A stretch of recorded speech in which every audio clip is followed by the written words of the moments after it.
Hello everyone and welcome back to Chronos plays Persona 4 Arena Ultimax. I gotta find a better way to introduce these episodes, I think, because I was just about to say Persona 3 episode, or episode Persona 3. Maybe I'll just continue just saying Persona 4 Ultimax, right? You're at the beach, Labyrinth, and you see blue skies and azure oceans spread out before my eyes. A gentle breeze brushes my cheek as I stand on a blindingly glistening beach, the sun shining from high above. The sound of the waves is calming. What am I doing here? Wasn't I going through maintenance at Mitsuru-san's place? I think you are going through maintenance exactly right now. I retrace my memories with a hint of bewilderment. Because I had been severely damaged in the recent battles, I was to undergo full repairs at the laboratory in the Shadow Operative's facility. I was placed into a protective case, and Fukusan explained what was going to happen while I stood nearby. Oh, this must be a dream then. I vaguely remember this sensation. It's similar to something I've experienced a number of times before. Fukusan said that she would shut down my conscious during maintenance, thus I shouldn't be able to dream. Is this a random phenomenon occurring during my reboot process? I'm dressed like this again. I'm wearing the uniform from Yasogami High. My arms are human arms. Since what's in one heart can be reflected in dreams, this must be one of my desires. Still, I know it's nothing but an illusion. I understand, and I won't deny it any longer. This isn't really an appearance that I wanted to recall so soon after what happened yesterday, but it seems that me, deep within my heart, won't let me be that way. Still, gazing at this scenery, I cease to care about such things. I take a step towards the pier that juts out from the beach, then turn my attention to my internal GPS. Guess there's no use doing something like that in a dream. I don't need my GPS to know what this place is.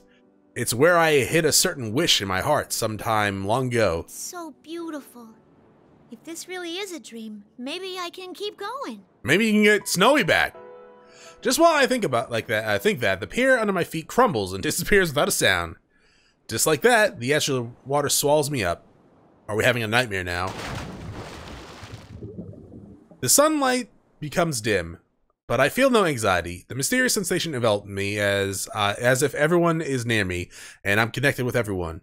Eventually, when the feeling of floating becomes stronger and I lose all sense of up and down, the sea changes into a field of countless lights in the darkness. Now, where could this You're in the Sea of Souls? It seems I have an odd guest. Oh? You're that misrepresent. No. President? Ah, yes, Miss President. We met the other day.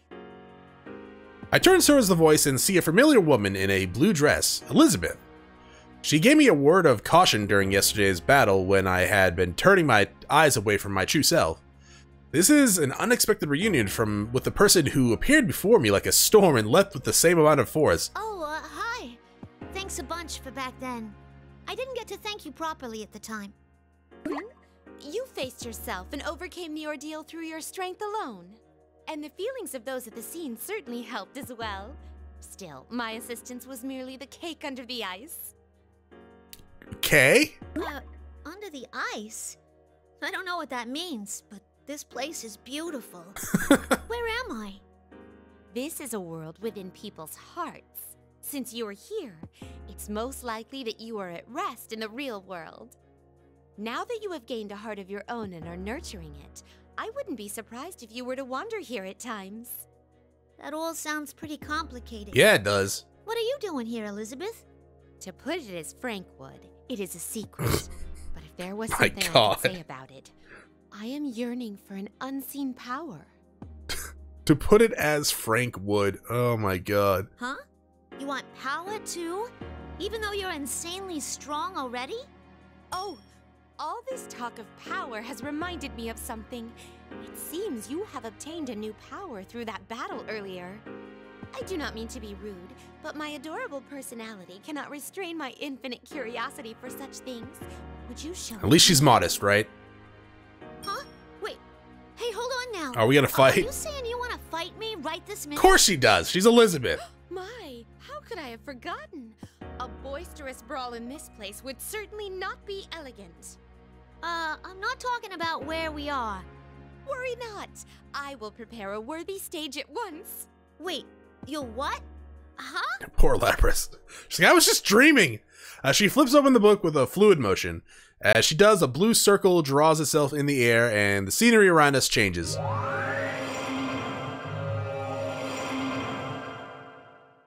Oh, why? This place. Is traumatic. Especially to her. The tranquil ocean-like area changes into a familiar place. This is the announcement room at the school that I had created. Beyond the glass, in this red-stained room, hangs the corpses of my sisters I had destroyed with my own hands. This is why we don't try to remind her of this, Elizabeth. I feel a lump in my throat as the memories come back to me. I look down and see that my body has returned to its cold, white, metallic one. This is my true form. Oh, are you a bit shaken? My apologies, but it seems we're being pressed for time. Before I can sort out my emotions, the aura I feel from Elizabeth begins to intensify. She's coming. Without further ado, here I come. Your fate is in the cards. He could have picked any other place to fight Elizabeth. Like, seriously. Like, school hallway, bus stop, street, the beach. Not room where her dead sisters hang that she killed. It's a little much. Even if you are working your ways towards getting past that trauma, it's not exactly something you can do simply just by, like... Yeah, simply like in a day. You can't just get over it in a day, right? Yo, I'm kicking your ass, Elizabeth. I don't know how, to be quite honest. Also, can you, like... Oh, bullcrap!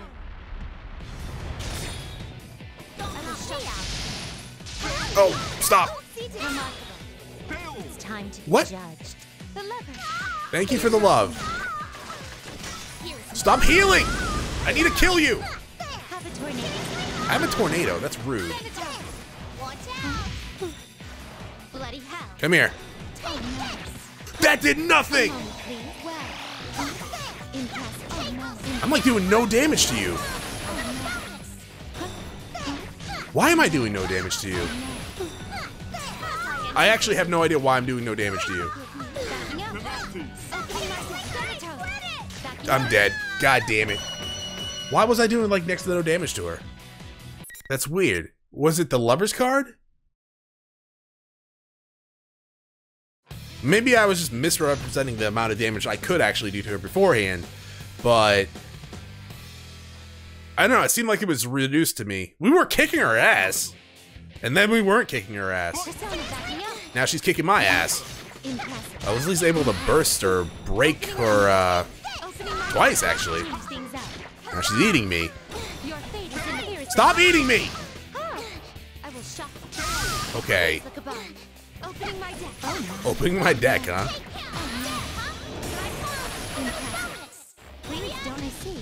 Why? Oh, I hate that so much.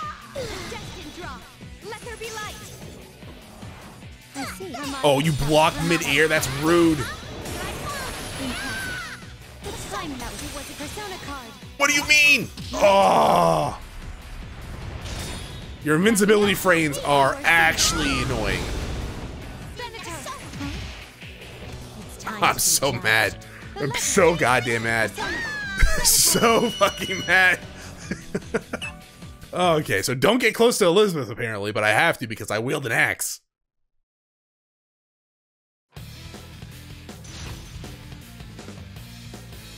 Okay, Elizabeth, let's do this. Stop looking at me like that too. It's uncomfortable. Finally.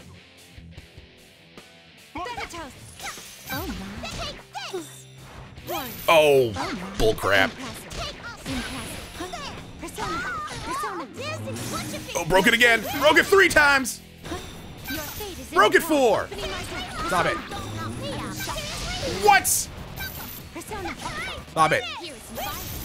Oh, sweet. One more. Oh, you're broken. No more Persona for you. No, stop getting your Personas back. What? Because that's not a Persona ability. I hate it. Stop it.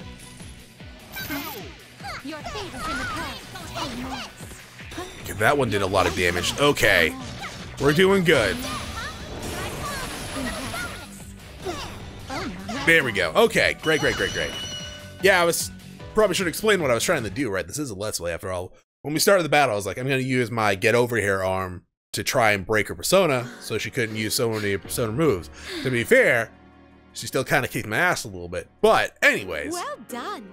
I have indeed witnessed the power you have acquired. I didn't think it recovered that fast, to be honest. While I was preoccupied with fighting Elizabeth, I remembered something. This is the place where I faced myself and gained something precious and irreplaceable. Yu-kun, Mitsuru-kun, and all the others. Imagining their faces causes a mysterious strength to well up from within me. Have I gotten stronger? You probably gained a level or two. Elizabeth smiles. She calmly returns to the conversation we had been having. Whether you can accomplish your wish and your heartfelt promise is up to you. If you can't do it, no one else will be able to do it for you. She says, looking pissed. But from a different perspective, that means that anything is possible depending on you. Don't you think it could be perceived that way? If I do it. That is correct. Though, it would be most important to prioritize overcoming the ordeal that is coming your way. I mean, yeah. What ordeal? Or else the world would be destroyed. Isn't this just a dream? The ordeal that has made itself known quite close by. I bid you good luck. Thanks, Elizabeth. Wait, hold on. What's this ordeal you're talking about? What do you mean? She's not gonna tell you. It's Elizabeth. She's not gonna tell you. The announcement room begins to fade to white and disappears into the distance, and I hear a siren-like sound. As if in sync with the siren, Elizabeth begins to grow hazy as well. Wait, you have to tell me more. I mean, she wouldn't. That's just who she is, or how she acts. My own voice is lost in the warning sound that crashes over me like waves. I just need to talk to her, just a little more.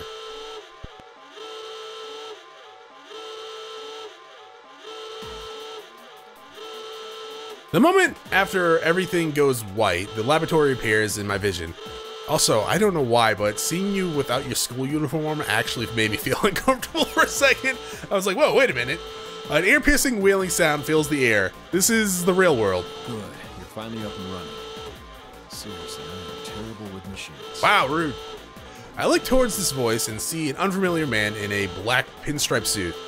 The man looks frustrated as he fumbles with my case, disconnecting the wires leading from the terminal to my body. So how about it? Can you move?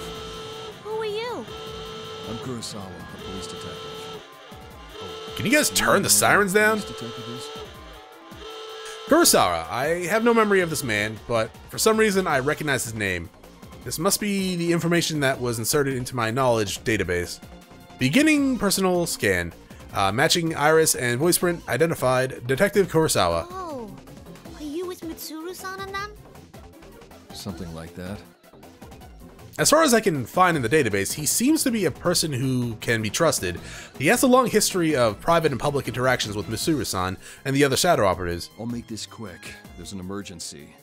The car that the lady, that Mitsuru Kurijo was in, has gone missing. Mitsuru-san? What do you mean? An emergency? She's missing? Only after hearing this do I pause to re-examine my surroundings. That siren must have been in response to these ongoing events. I'm unable to get a grasp on the situation and only become more confused. We'll talk later. We need to get to the roof. As he speaks, Detective Kurosawa tosses me a small bundle. I open it to find the Yasogami High uniform I've been wearing in my dream. Does he want me to wear this? Pervert. Though I'm still perplexed, I put on the uniform Detective Kurosawa gave me and follow him as he runs to the stairway. This is because they didn't want to make another model without her uniform on. I see that his gun is drawn. As we bound up the stairs, I desperately ask him the questions boiling in my mind. Kurosawa-san, are Mitsuru-san and the others okay? Who took them? Go quietly. We've got to hurry here. You're being pursued, too. I'm taken aback for a moment. The shadow operatives may be part of the National Police Agency, but their existence has been kept hidden from the civilian population. This lab's very existence must be hidden from ordinary people, and yet it has been attacked? Enemies? Hey, I could... Don't. The ones coming after us are human. On top of that, they're from public safety. This only confuses me even more. What's going on here? The public safety group are at the very top of the National Police Agency's Security Bureau. They should be on our side. Why would they be coming after us? I bite my lip in fear. I thought that I'd finally met people who understood me and that I finally had a place where I belong. Yet now that I've awakened, I'm being pursued by armed people once more. People who are supposed to be on our side at that. Painful memories of Yakushima return to my mind. I shake my head trying to clear these thoughts, but it's not that easy. At that moment, Detective Kurosawa speaks up as if he can see through my emotions. I know it has to be tough, but bear with it. That's how you live, by fighting. His words snap me out of my reverie. That's right. The world isn't always filled with things like this. There are people who understand me and accept me, and they're all staying right by my side. Had I not made my own decision to protect these people, or had I not made my own decision. Want to take a shortcut to the roof? With that, I pick up Kurosawa-san and run ahead. I'm going to do everything I can. Hey, what are you? She's very strong. I jump in at the boosters on my back, then kick off the wall. It's a bit of a rough move, but I have determined that in our best interest to proceed as quickly as possible in this situation. Here we go! Whoa! Kind of feel bad for him. He's like just completely human. He has no persona or anything like that. We shoot up to the staircase to the next landing, where I kick the wall again to send us flying to the staircase in the opposite direction. I repeat this a number of times, rocketing us to the extremely long staircase and allowing us to reach the door to the rooftop in less than a minute. You've got some nerve. Sorry, but... It's fine. Looks like I can trust you to get things done. Detective Kurosawa seems pale, but he still stands up, and I see the strength of will in his eye as he speaks to me. Well, from here on, this is a battle that only you can fight. When he opens the door slightly, the chilly air from outside rushes in through the gap. I'm putting their lives in your hands. Kurosawa opens the door fully, and the wind whips at us. Assuming it's the helicopter.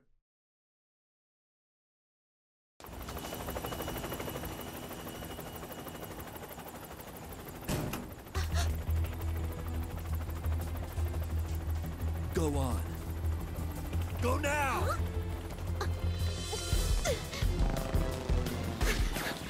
I mean, that's not gonna do anything there. She's like metallic. Gotcha. Okay, Kikuru-san, let's go.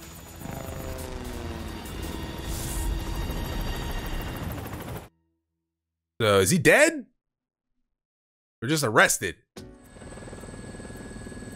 Looks like we managed to get away. We got out in time. It's nice to meet you, Labris. I'm Yukari Takiba. Oh, yes. I'm Kanemata. Wow, so it's true that you're like Aigus-san. Oh, and this is Koromaru. Huh? A dog? He's not just a pet. Koromaru might not look like it, but he can fight as well. Beginning personal scans. Everyone on this helicopter seems to be a member of the Shadow Operatives. According to the new data I was given during my repairs, they are all Mitsuru-san's friends since high school. These people are all comrades who fought alongside Mitsuru-san and each other. Takeba-san? You're dressed in a kinda interesting way. You're one to talk, Labris. Huh? Oh, this? Yeah, I got picked up suddenly from my job, and I didn't have any time to change. I bet I'm never gonna hear the end of this. Oh no, probably not. Also, you can just call me Yukari. I hope we get along, Labris. But to think that organization would come after us now at such an important time. If Kurosawa-san hadn't gotten that tip, we'd be doomed. Hey, right. Where's What's going Fuka? on with those guys? Who are they again?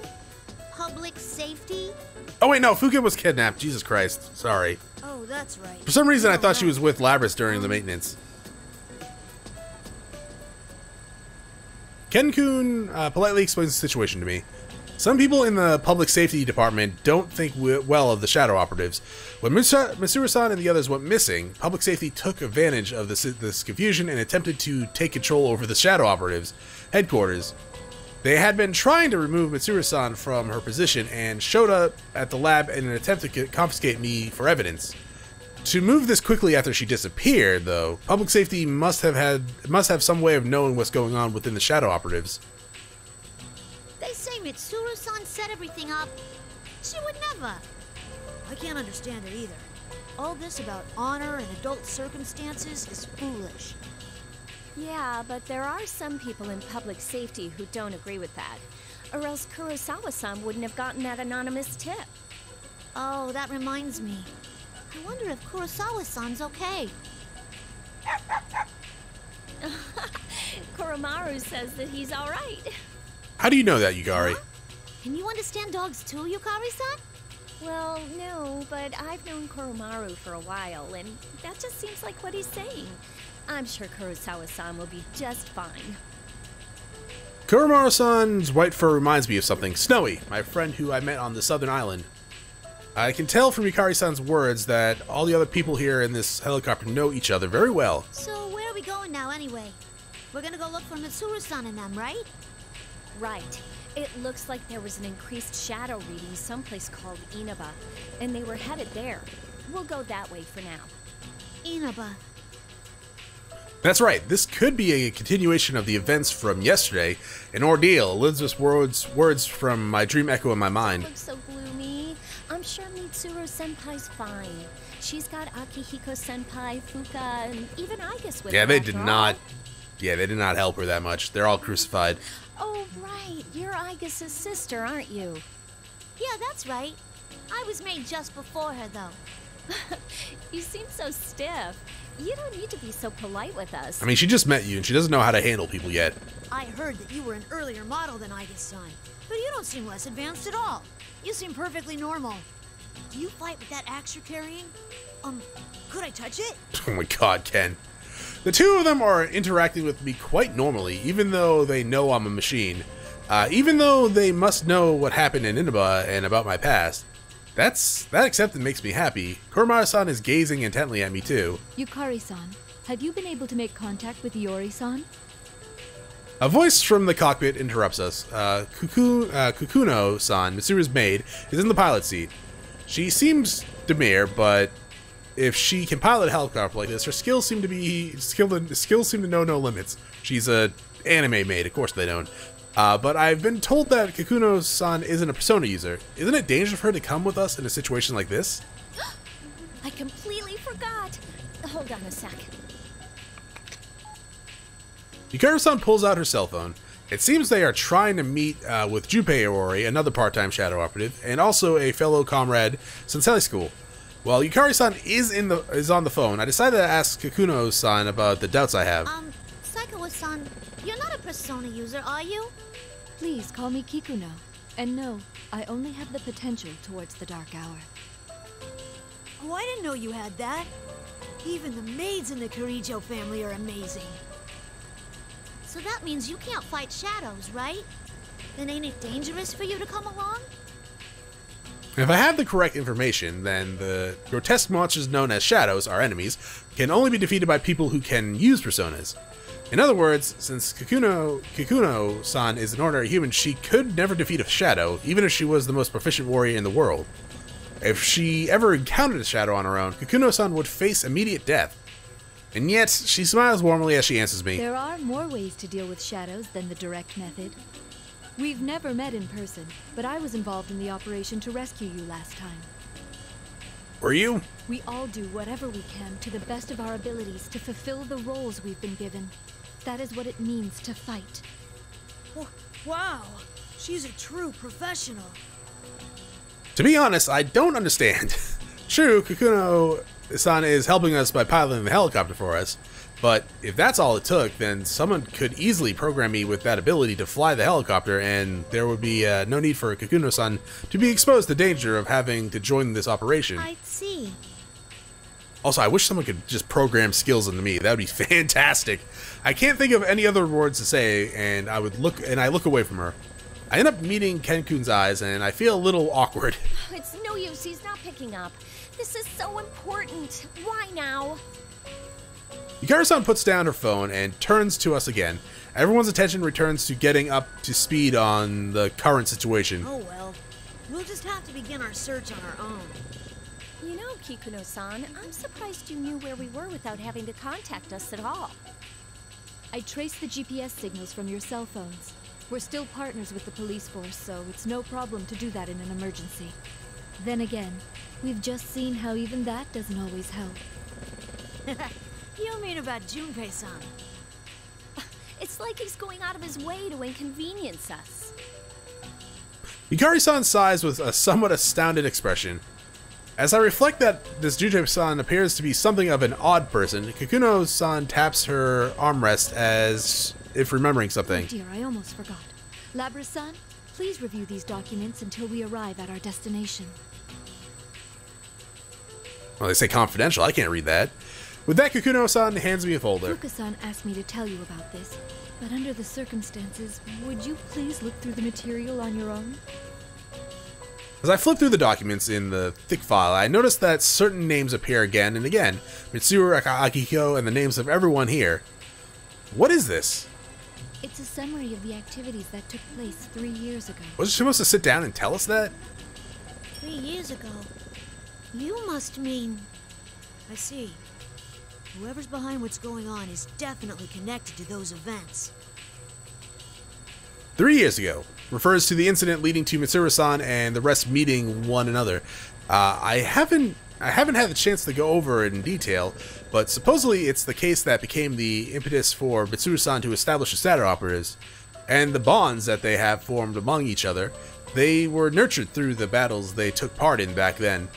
Well, and hanging out and social links and all that stuff. Such deep connections look radiant in my eyes. I decided that it's important that I learn more about what happened then, as important as learning more about who or whatever is behind the events going on now. If I just wanted information on it, I could easily just transfer that data directly into my memory. But by actively reading it like this, I feel like I'll be able to understand what happened. Her thoughtfulness of treating me the same as a person makes me happy. Kikuno-san glances at me once more and nods silently, as if in approval. I think it looks good on you. A proper appearance is important when going out on a grand stage. And, you know, your sister just goes around naked. Does she mean the uniform I'm wearing? Oh, I get it. She must have been the one who prepared the Yasogami uniform that Kurosawa-san gave me. Her sudden compliment is a little embarrassing, but I can't help but smile. I mean, this uniform, to me, is proof of my connection to Yukun and his friends. Thanks. Kikuno-san reacts with a small smile, then produces some other items. Yukari-san, Ken-san, I have acquired evokers and suitable weapons for you.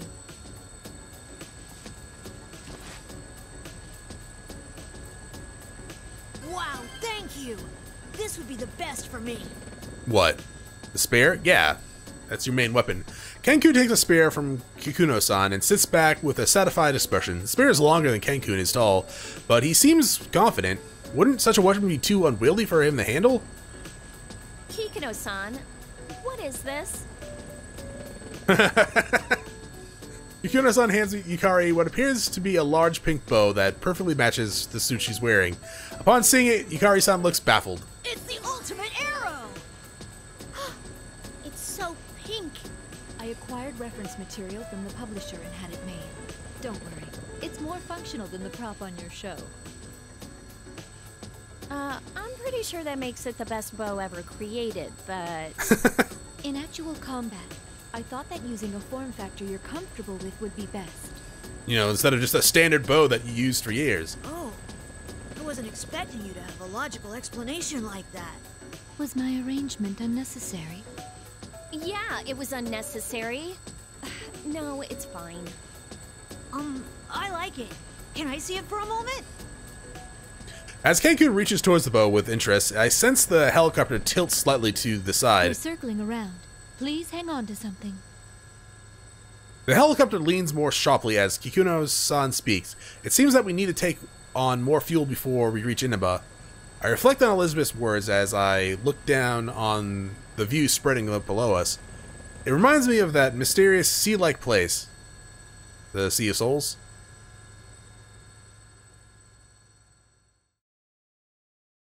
Are we going back there? Okay, I was gonna say, is this where the 2P continue is gonna be? Seems kind of like weird place to put it. The air in the helicopter is heavy.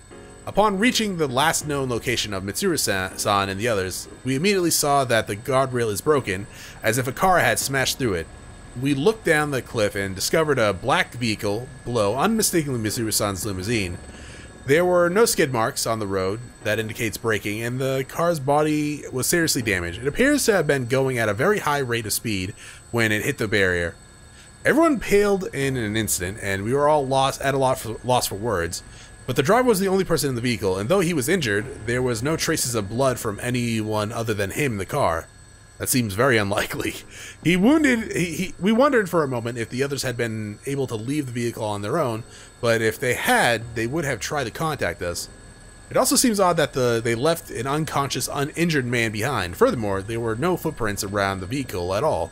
We did another search for their GPS signal, but there was no signs of their whereabouts. That left us with only one conclusion. I hate to think about it, but does this mean that they've been captured? Let us be optimistic and assume that they're still alive. If they were captured, then the enemy values their lives and will do no harm. Well, maybe. We do have a chance. I carried the injured driver from the bottom of the cliff back to the road. Kikuno-san requested a vehicle to transport him to the hospital under the Kirijo family's care. Kikuno-san made this decision since we wouldn't be able to explain what happened to a normal ambulance. Also, it's possible that the people from the public safety would take him away if we reported this to the authorities. Kikuno-san asked the personnel who arrived with the transport to try to ask the driver what happened when he regained consciousness. That will likely be difficult, however. If this is similar to what happened last time, the driver would have no memories of the events, much like the people who captured me and transported me to Inaba last time. However, there is no guarantee that the same had happened to this limousine driver. Not long after, we were back in the helicopter, which takes us to where we are now. To be honest, everyone's at a loss about how bad the situation is. Kenku tries to change the topic in an attempt to divert us from our worries. It's amazing that you know how to pilot a helicopter, Kikuno-san. I heard that it's hard to hover in the mountains. Did you train for that? Only a couple of years ago, but I have taken part in an assault operation involving a helicopter. You were in an assault with a helicopter? Yeah, what? Just a high school dormitory. What? Huh? Oh yeah, I remember that. I decided to learn how to pilot in the event that if someone attempted the same move, I would be able to respond properly. My understanding has been renewed. It seems that being a maid is a very serious and very difficult occupation. Oh, damn. Well, I finally got in touch with Junpei. I don't know why, but he's already at Yaso Inaba Station, so I told him to stay there. But he doesn't. In any case, we should head to Inaba too. We might find some kind of clue there. Mitsuru-san's group had gone missing before sunset, and it's almost midnight now. Whoever did this must be the same person who kidnapped Blabber's-san. It's unthinkable anyone else would be able to do that. The question is what he intends to accomplish by kidnapping them. Kenku flips through the reports on the events of the case up until now, seemingly lost in thought. What is it to be gained by kidnapping Mitsuru-san this time? At that moment, heavy static flickers across the video displays within the helicopter. Is it going to be the intro movie? The Yeah. strong win, while the weak disappear. Tonight, we will witness the hottest battles in all history. The goddess of victory is waiting to descend upon the ring. P1 fans, are you ready? Are you ready? Time to let loose an all-out war! I mean, it's not really an all-out war, right? The contestants It's just more a tournament. We're not even a tournament, it's just battles. Right on the heels of If it was a tournament, there'd be like brackets, right? There's no brackets here. There's no brackets at all. Here at the world-shattering P1 ring. These are battles of honor, battles of will. Sparks. She has to get warm in that goddamn outfit. It's like skin-tight leather with a fur coat. That has to be extremely sweaty and probably like, you know, chafing, but at the same time, just hot. Like, not like hot, oh, that's attractive, like hot, like, oh my god, I'm gonna pass out. Maybe she has like, I don't know, I was gonna say events in the uniform? But like era, I have no idea. It is anime, so who the hell really knows, but still. Tonight, who will win the title of champion? You? Who will be crowned with the winner's wreath? Whose tale of glory will resound for generations? All that remains are the dreams of the warriors. As the Grand Prix plunges into its final chapter, the P-1 Climax is... Barely getting started!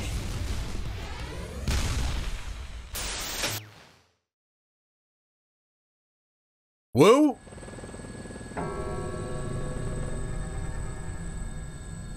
Hey, what was that just now? Weren't those the Persona users in Inaba? It showed Mitsuru-senpai and the others, too. Yeah, but they don't actually like fight that often there. They're just like very unconscious. I read the case records. If I recall correctly, was that the midnight channel that was being broadcast in Inaba? I was on it too, but it wasn't like that last time. It was a lot shorter, a lot less people. All of us in the helicopter are utterly confused. Who would broadcast a thing like that, and why? The P-1 Grand Prix, it's obviously a continuation of the fighting tournament, or the P-1 Climax. Suddenly, the monitor switches to another feed. Yoo-hoo! Have you been well, Lobby-chan? General Teddy? But I thought I already... General Teddy. In the recent P-1 Grand Prix, the one calling itself General Teddy turned out to be my own shadow. But I accepted my shadow and gained the power to use a persona. But if he's on the screen again, then General Teddy ignores my confusion and continues. There's no way I'd go away so easily. I mean, a P1 without me is like a tuna sandwich without the tuna. Wouldn't that just be like a mayo sandwich? He can hear us? Isn't he that weird Persona user named Teddy? No, he must be the General Teddy who hosted the fighting tournament last time. The record said he'd been eliminated, though. General Teddy, where did you take Mitsuru-san and the others? If you don't give us a good answer, you're gonna pay! It's past your bedtime, Cubby. If you're gonna keep giving me lip, I'm not going to explain anything. Explain? That's right. I mean, the three of you are very important guest stars in the P1 Climax, after all. So you'll participate, of course, right? I mean, we really don't have a choice. What? What are you after? If you value the lives of the hostages, you yapping pup, you don't have any choice but to participate. Huh? The P1 Climax. It's the end of the world. One-on-one deathmatch that's worthy of the name Climax. I mean, it's only a death match against the shadows, because no one else dies, ever. And best of all, if you don't win the one-on-one tournament to the finish within the hour, the world will end.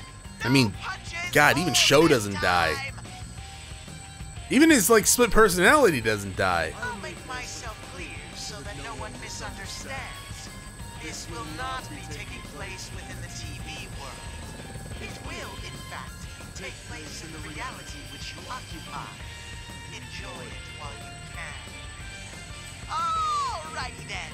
Time to show off how that special stage is going. The video feed switches to something else.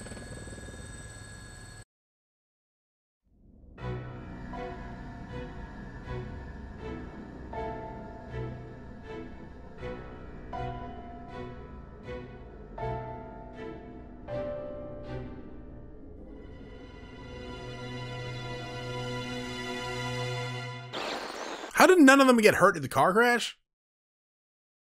It was a very immersion-breaking game. Was that Mitsuru-senpai?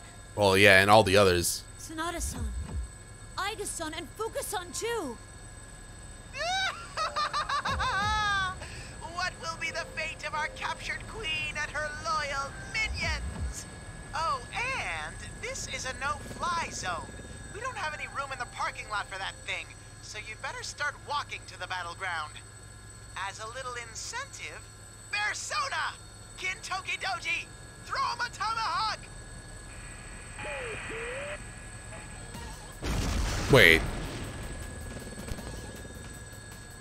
Is this gonna be different from... Is this gonna be different from the P4 story? I thought it was like gonna be like the sides of the P4 story that we like really didn't see. With that last command from General Teddy, the monitor turns off. After a moment of silence, Kikuno shouts from the cockpit. An alarm? No. There really is a missile coming our way. Evasive maneuvers. Brace yourselves. A missile? As soon as Kikuno shouts, the helicopter makes a sharp turn and we're all thrown to the side. Hopefully the doors are closed.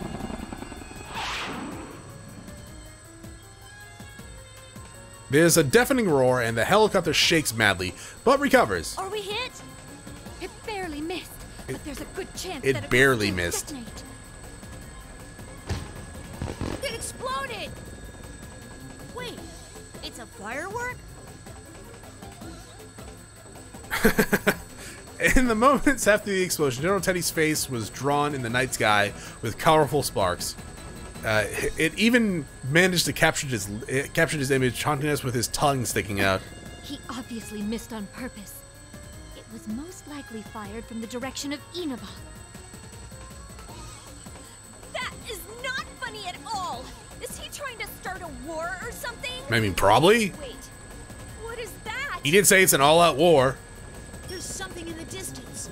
It's huge! Yukari-san points towards the shape of a gigantic building stretching towards the sky.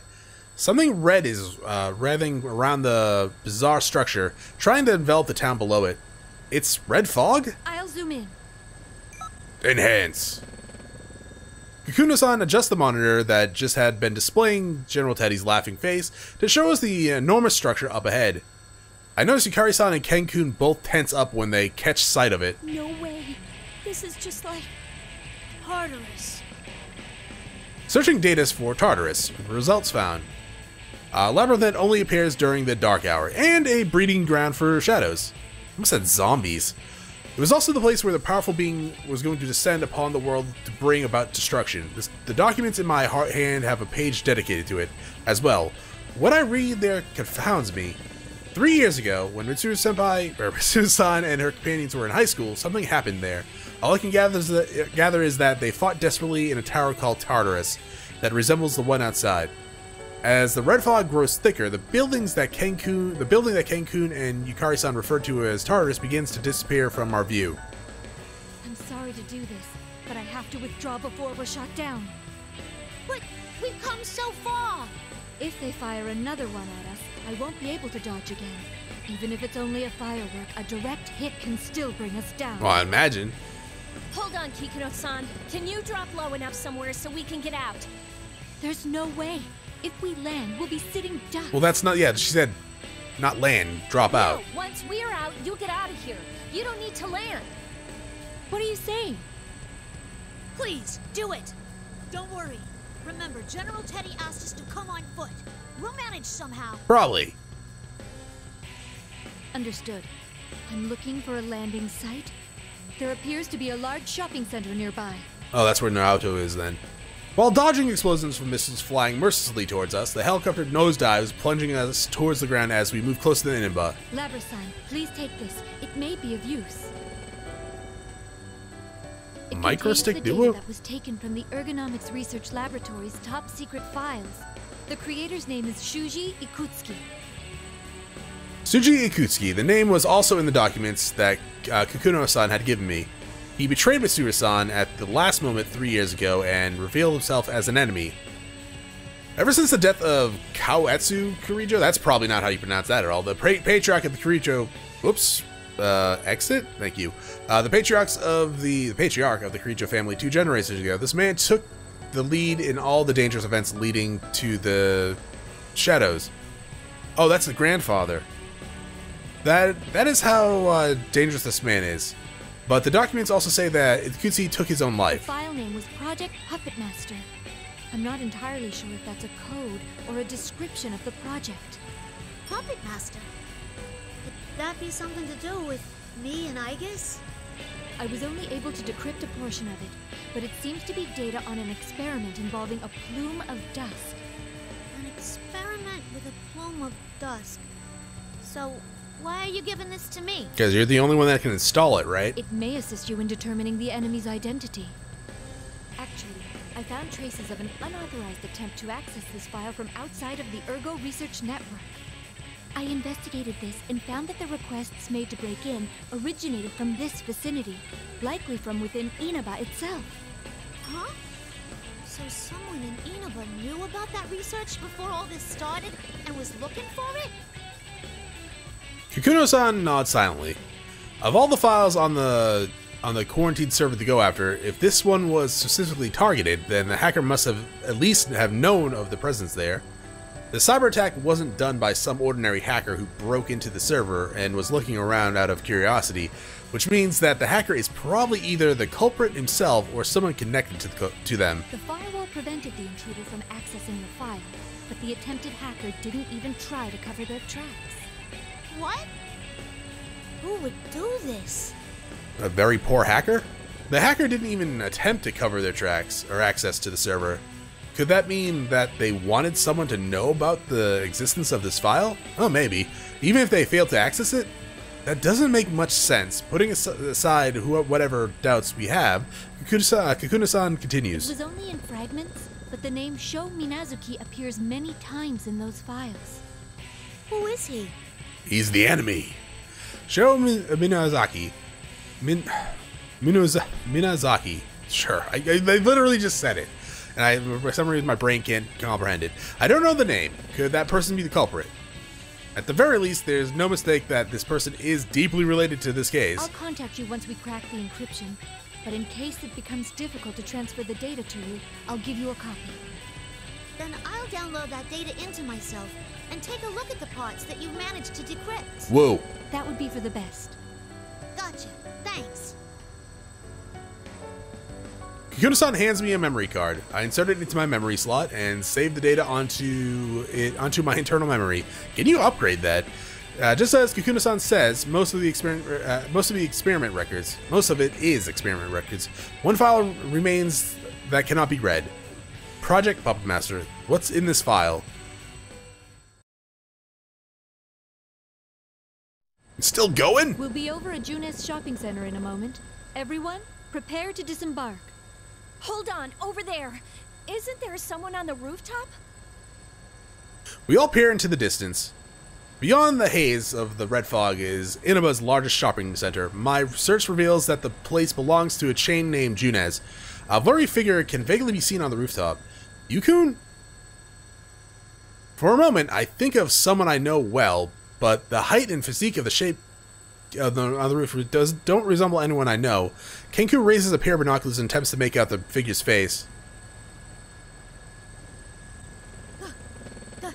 That's impossible! Huh? What's wrong? It's Ikutsuki.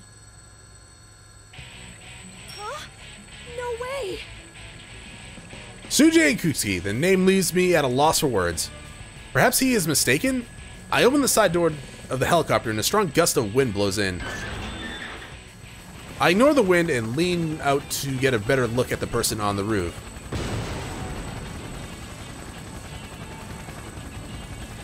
What? The helicopter is suddenly attacked from an unexpected direction, and the vehicle sways alarmingly. That wasn't another missile. When I look again, I see another shape standing near the figure on the rooftop. I knew it. We're under attack by a persona. That doesn't make sense. According to the records, Tsuji Ikutsuki was never able to use a persona. Is the man on the roof truly this Ikutsuki person? The enemy's preparing for another attack. Incoming! Before I can raise an objection, Yukari-san fixes her eyes on the enemy and draws her invoker. As is expected from someone who has been in actual combat for a whole year, she quickly makes a decision. Little persona! Yukari's fingers flexes around the trigger of her invoker, but in the instant before she pulls it,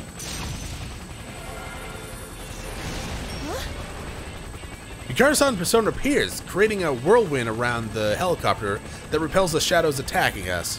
What? I didn't even use my evoker yet. Seeing Yukari-san so bewildered sends a chill down my spine. Being able to summon her persona without the necessary tool to aid in summoning, Mitsuru-san and Akihiko-san reported a similar unpleasant experience when inside the TV world. But this isn't inside the TV world, and outlandish and threatening, and as outlandish, oh, so they can't use it in the real world without their invoker. Well, aside from right now, the dark hour time, though it's not the dark hour. Okay, and outlandish and threatening as the situation is, there is no doubt that we're in the real world. General Teddy's words come back to me.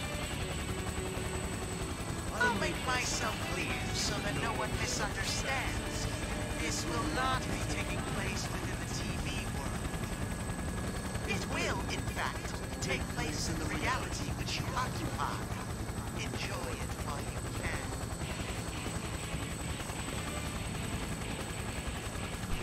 Don't tell me, this fog that envelops the town is the same fog on the other side of the TV.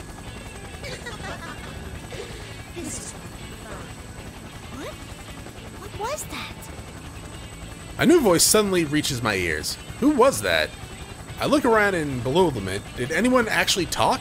Am I hearing things? Kenku's shout breaks my concentration. Yukari-san, he's winding up for another one. We're getting off, Koromaru. Yukari-san still looks confused, but Kenku notices something and unbuckles his seatbelt, with his spear at the ready. By the time the helicopter has extended close enough to the roof of the Junes, that people and dogs can easily jump down.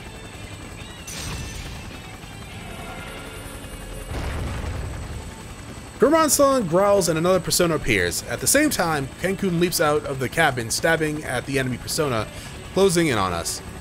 Kumaru-san's persona and Kenku's spear both hit the attacking enemy at the same time, and Kenku drops to the roof unharmed. It seems you're always taking on the responsibility of saving others, Yukari-san. Seriously, it's like, again, really? But I'll take this one. After all, I save the world on a weekly basis. I don't think that counts. Kumaru-san and Yukari-san drop out of the helicopter and nimbly land on the roof. Amazing! Their combat abilities are equal to those of weapons like me and Aegis, even though they are secondary members of the Shadow Operatives, used only in times of emergency. It seems as if they've been on the team this entire time. I quickly ready my axe and follow them. Yukari-san, everyone, please, save Lady Mitsuru. Absolutely no promises.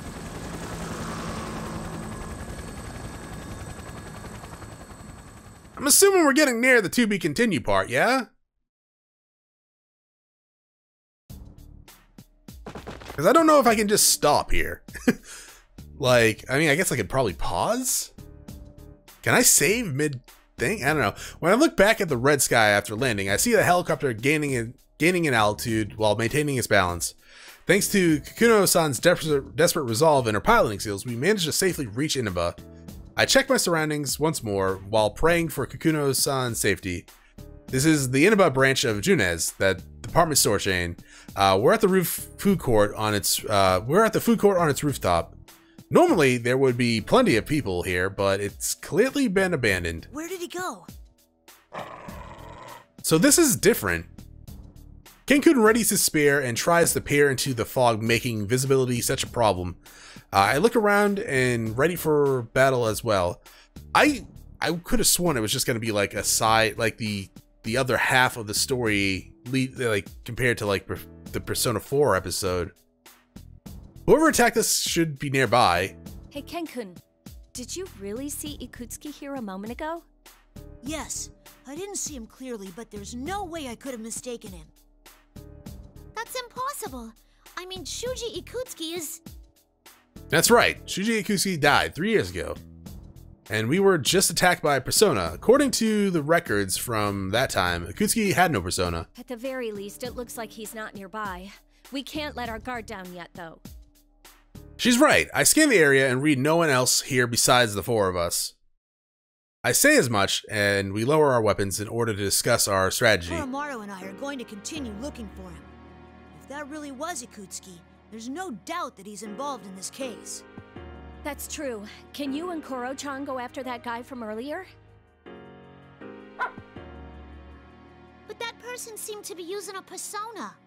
Won't it be dangerous for you two going off on your own? The two humans look surprised for a moment and trade glances. Did I say something odd? Don't you worry about me and Koromaru.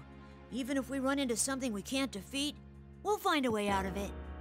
And honestly, it's faster for us to split up. I am a bit worried, but I'm gonna believe in you guys. They have absolute faith in each other after having fought together for so long. It's not that they don't have concerns about one another, but they truly believe that they will accomplish their goals on their own. I wonder, will these people ever feel the same way about me? After all this time, I realize how the time shared between Yukari-san and Ken-kun separates me from my companions. So I'll head to the station and get Junpei. It didn't seem like he'd figured out the situation yet. Huh? Weren't you talking to him on the phone earlier? I was, but that idiot's phone ran out of batteries or something while we were still talking.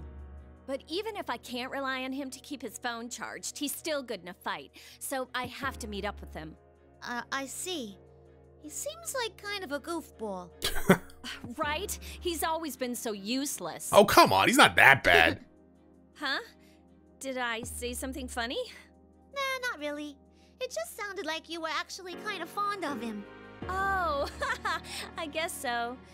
Yeah, I think you're right. These people trust each other, and they're always thinking of one another. When one of them faces danger, the others always rush to help them. A term comes to mind: ideal companions.